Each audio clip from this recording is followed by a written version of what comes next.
Hello students, business law में आज अपन चर्चा करेंगे क्षतिपूर्ति तथा हानि रक्षा जो अनुबंध है उसकी कॉन्ट्रैक्ट अनुबंध जो है उसके बारे में चर्चा करेंगे। सबसे पहले क्षतिपूर्ति या हानि रक्षा अनुबंध होता क्या है। तो जो कॉन्ट्रैक्ट एक्ट है उसकी धारा 124 में कहा गया है कि क्षतिपूर्ति या हानि रक्षा के अनुबंध से आशय ऐसे अनुबंध से है जिसके द्वारा एक पक्षकार किसी दूसरे पक्षकार को ऐसी हानि से बचाने का वचन देता है जो वचनदाता के स्वयं के आचरण से अथवा किसी अन्य व्यक्ति के आचरण से पहुंचे। क्षतिपूर्ति अनुबंध में जो व्यक्ति क्षतिपूर्ति करने का वचन देता है वह क्षतिपूर्ति कर्ता या हानि रक्षक, और जो व्यक्ति ऐसा वचन प्राप्त करता है वह क्षतिपूर्ति धारी या हानि रक्षाधारी कहलाता है। एग्जाम्पल के तौर पे ए बी से ठहराव करता है कि यदि सी उसके विरुद्ध बकाया 1 लाख रुपए की राशि के संबंध में कोई वैधानिक कार्रवाई करेगा तो वह यानी ए ऐसी कार्रवाई के फलस्वरूप उत्पन्न होने वाली क्षतिपूर्ति करेगा, या ए और बी के बीच क्षतिपूर्ति हानि रक्षा अनुबंध है, या ए क्षतिपूर्ति करता हानि रक्षक तथा बी क्षतिपूर्ति धारी या हानि रक्षाधारी है। अब ये जो परिभाषा है ये थोड़ी संकीर्ण है, व्यापक नहीं है। इस अधिनियम में दी गई इस परिभाषा में जो बातें कही गई है वो थोड़ी संकीर्ण है। यह परिभाषा केवल स्पष्ट अनुबंधों को ही मान्यता देती है, गर्भित अनुबंधों को नहीं देती है। यह परिभाषा केवल उन अनुबंधों को एक क्षतिपूर्ति अनुबंधों के रूप में मान्यता देती है जिनमें कुछ कारणों से उत्पन्न हुई क्षतिपूर्ति का वचन दिया गया है, जैसे वचनदाता के आचरण से उत्पन्न क्षति, किसी अन्य व्यक्ति के आचरण से उत्पन्न क्षति। यह परिभाषा उन अनुबंधों को हानि रक्षा अनुबंध नहीं मानती है जिसमें दूसरे पक्षकार को उन घटनाओं या दुर्घटनाओं से हुई क्षति की पूर्ति का वचन दिया गया है जो वचनदाता या किसी अन्य व्यक्ति के आचरण से उत्पन्न नहीं होती है। यह परिभाषा उन अनुबंधों को भी हानि रक्षा अनुबंध नहीं मानती है जिनमें उस हानि से रक्षा का वचन दिया गया है जो वचनदाता के आग्रह पर वचन ग्रहीता द्वारा किए गए कार्य से उत्पन्न होती है। तो ये जो अनुबंध है और जो इसमें जो ये कमियां है तो इसके आधार पर ये कहा जा सकता है कि इस अधिनियम में दी गई हानि रक्षा अनुबंध की परिभाषा व्यापक नहीं है बल्कि संकीर्ण है। इस परिभाषा का क्षेत्र बीमा उद्योग में हानि रक्षा अनुबंध के संबंध में प्रचलित सामान्य धारणा एवं व्यवहार की तुलना में काफ़ी सीमित है। बीमा उद्योग में उन सभी अनुबंधों को हानि रक्षा अनुबंधों में सम्मिलित किया जाता है जिनमें बीमाकर्ता द्वारा बीमित विषय वस्तु को किसी भी मानवीय आचरण तथा गैर मानवीय घटना या स्रोत एवं प्राकृतिक कारणों अग्नि, जल, भूकंप, तूफानी, अतिवृष्टि, ओलावृष्टि आदि से उत्पन्न होने वाली हानियों की क्षतिपूर्ति का वचन दिया जाता है। इस अधिनियम में दी गई परिभाषा के संकीर्ण होने के कारण ही बीमा अनुबंधों को कानूनी रूप से हानि रक्षा अनुबंधों की श्रेणी में रखना संभव नहीं होता है। अनुबंध अधिनियम के अधीन तो बीमा अनुबंधों को संयोगिक अनुबंधों की श्रेणी में रखा जा सकता है।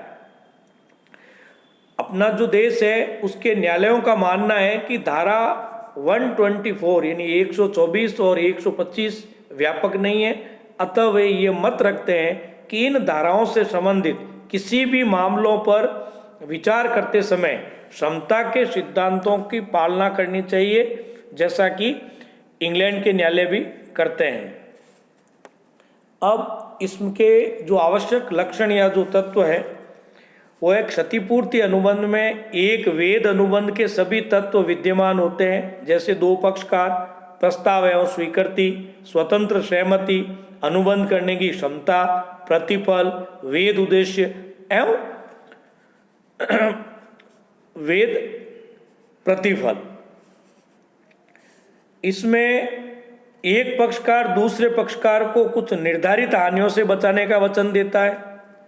इसमें जो व्यक्ति हानि से बचाने या हानि की पूर्ति करने का वचन देता है वह हानि रक्षक कहलाता है, तथा जिस व्यक्ति को क्षतिपूर्ति का वचन दिया जाता है उन्हें हानि रक्षाधारी कहते हैं। ऐसे अनुबंधों में हानि रक्षक का दायित्व तब उत्पन्न होता है जब क्षतिपूर्ति को अनुबंध के अंतर्गत कुछ हानि उत्पन्न हो जाए। हानि रक्षक को ऐसी किसी भी हानि की पूर्ति करनी पड़ती है जो हानि रक्षक के आचरण से अथवा अन्य किसी व्यक्ति के आचरण से पहुंच सकती है, किंतु न्यायालय अब किन्हीं विशिष्ट घटनाओं के घटित होने या न होने से उत्पन्न होने वाली हानियों की पूर्ति के लिए भी वचनदाता को बाध्य करते हैं। इसलिए सभी बीमा के अनुबंधों को संयोगिक अनुबंध माना जाता है। क्षतिपूर्ति अनुबंध पूर्णतः सद्विश्वास पर आधारित होते हैं। क्षतिपूर्ति अनुबंध के अंतर्गत क्षतिपूर्तिधारी उतनी ही राशि क्षतिपूर्ति के रूप में प्राप्त कर सकता है जितनी कि उसे वास्तव में क्षति पहुंची है, न कि अनुबंध में वर्णित समस्त राशि। यही कारण है कि धारा 69 में भी क्षतिपूर्ति का सिद्धांत लागू होता है।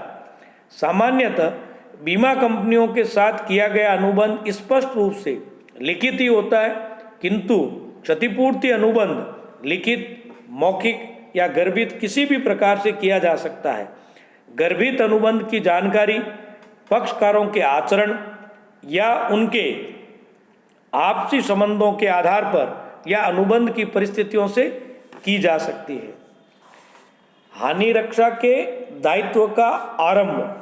हानि रक्षा के दायित्व के आरंभ के समय के संबंध में विभिन्न न्यायालयों के बीच पर्याप्त मतभेद रहा है। मुंबई तथा नागपुर उच्च न्यायालयों के अनुसार हानि रक्षक तब तक क्षतिपूर्ति करने के लिए उत्तरदायी नहीं होता है जब तक कि हानि रक्षाधारी को वास्तविक क्षति नहीं हुई हो अथवा उसने क्षति का दूसरे पक्षकार को भुगतान न कर दिया हो।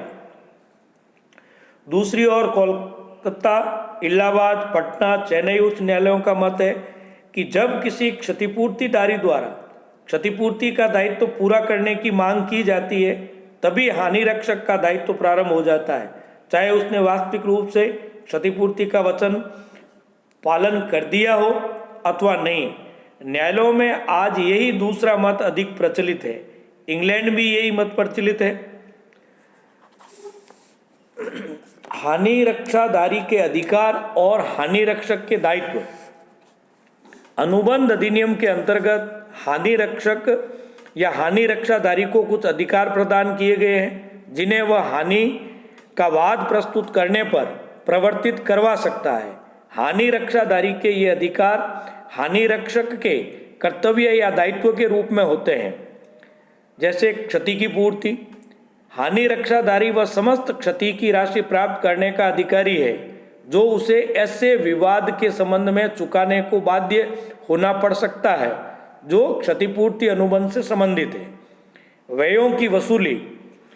हानि रक्षाधारी को उन सभी व्ययों की वसूली करने का अधिकार है जो उसे हानि रक्षा के लिए वाद प्रस्तुत करने या हानि रक्षा संबंधी किसी वाद में अपना बचाव करने में खर्च करने पड़े हों।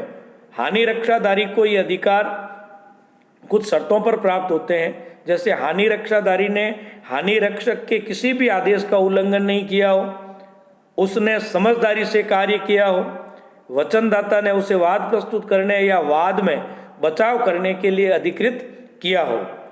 चुकाई गई राशि की वसूली। यदि हानि रक्षाधारी ने किसी वाद पर समझौता करने के लिए कोई धनराशि का भुगतान किया हो तो वह संपूर्ण राशि को हानि रक्षक से वसूल कर सकता है। हानि रक्षाधारी के अधिकारों की प्राप्ति,